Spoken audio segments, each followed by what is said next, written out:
So, good morning, Toby. Good Thank you morning. so very much for being here with us. It's a great honor, actually, to have you here today.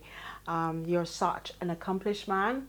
I've never met you before, but I do know you've won loads of awards. You've won multiple awards. You've won one just today. Yeah. You've been a TED speaker, you're a life coach, you're an author, a hip hop artist, entrepreneur, and you've been on a Netflix series. And you've done us so proud in Plymouth, and it's a great honor to have you today.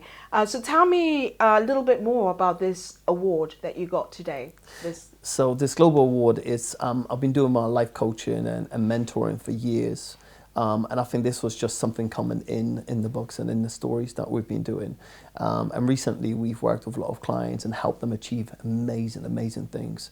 And I think this is where the accolades come in.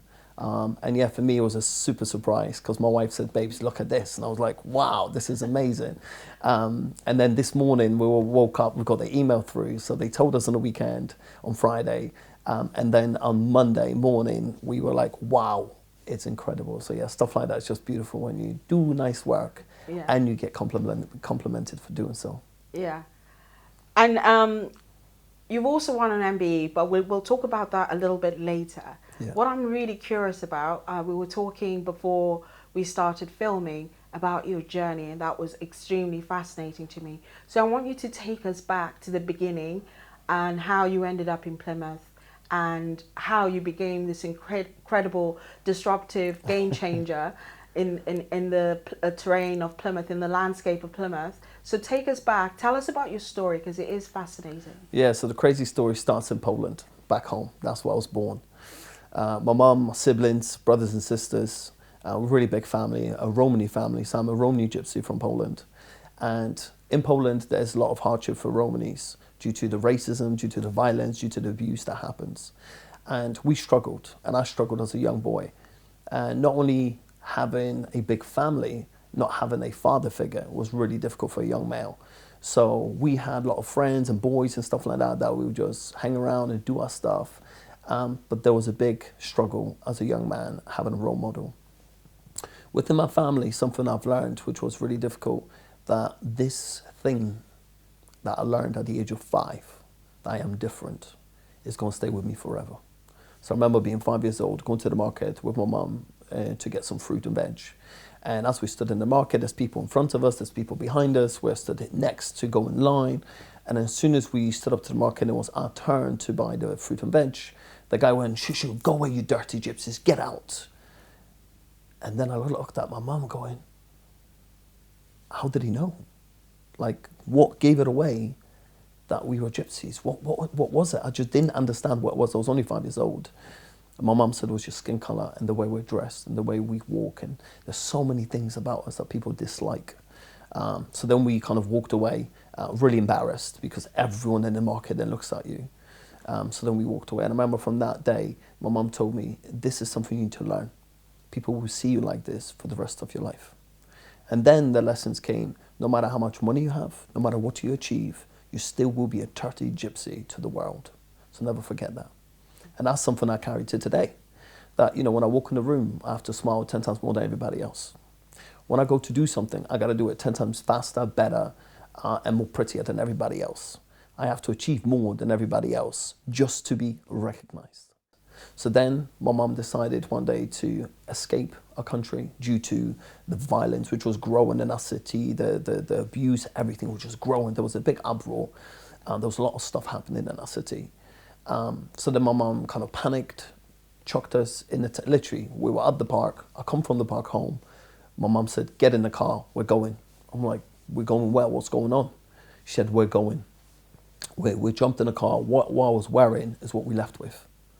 And literally that night we went straight to an airport on the plane and came to England, not knowing what was happening. Mm-hmm. Not too later we found out there was this big gang of skinheads, which again, skinheads in Britain is very different to skinheads in Europe. Skinheads in Europe are kind of people who believe in Hitler, who believe that all the gypsies should have been killed, that we shouldn't be alive. So all of them were coming to our city to kill and to harm all the gypsies that are there. No, my mum found that out, and she knew that we're young men. We wouldn't stand by no more.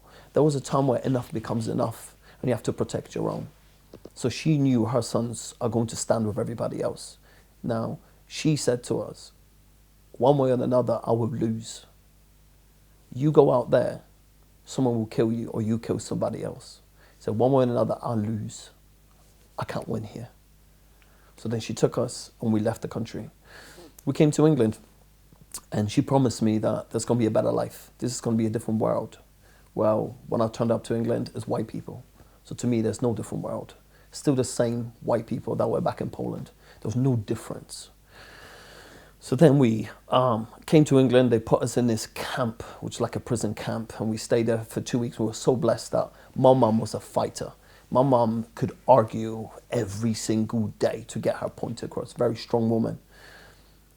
Some families were there for 6 months. And I mean, the food was awful, the staff was awful, the place we were sleeping was awful, but they kept us for 2 weeks. Lucky enough, my mum let you in every single day and fought a corner to get us out of there. And in 2 weeks, they moved us. We didn't know where we were going, we can't speak the language, we don't know what's happening. They just moved us. So they moved us into like a first stop house. So I can't remember what that even was. We went somewhere on a train, we stopped in this house, we were there for 3 days, and then we arrived in Plymouth. I remember arriving in Plymouth, these 4 people, 2 females, 2 males turned up, picked us up, put us in the cars, and drove us to our house that we were staying in. I remember not being able to speak the language, nothing. My mum said, go and tell them we need food. The children need to eat. So I'm kind of going, food, like, but in Polish, like, we need food. And the guy went, oh, okay, cool, I'll take you. So he took us to the shop, which was right around the corner, and bought us cereal, milk, bread, and that was just for that night, so we just get by. And he said, tomorrow we'll take you for big shopping. Again, it was really hard to understand each other because we didn't speak English. So then that was my journey. Then I went to school, to Lipson, and that's when I started making friends. That's when I found it really difficult, but found it really good. And there was this one teacher, amazing woman, which made a huge difference, huge impact in my life. I remember one day, so she was giving me sort of one-to-one lessons to make sure I can speak English, I can read and write and everything. And we were sat in this little room and she said, go on, Toby, you got to copy this book. And I had a really bad day that day. I said, so I'm starting typing and I started struggling with it. And I went just, oh, I hate this. She said, no, Toby, calm down. I said, no, I hate this. I had enough. Always you white people telling me what to do. I hate white people. Always you lot tell me what to do. You just never leave me alone. Leave me alone. She goes, what white people are you talking about, Toby? I said, oh, I hate all white people. She went, you don't know white people. I said, yes, I do. She said, who? Tell me. She said, the only white people you know is me, my husband, and my son. What other white people do you know? She said, do you hate me? I said, no, I don't, miss, no. She said, do you hate my husband? No, I don't. Do you hate my son? I said, no, I don't. And that's the 3 white people you know. So don't put us all in a box. Just because people have done that to you, don't do it to us. And that was my biggest lesson in life, not to put people together, but to treat people as individuals. And that was huge for me.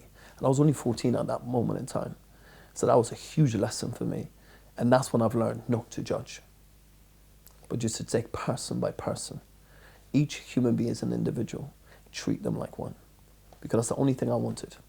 I wanted to be treated like an individual. Mm-hmm.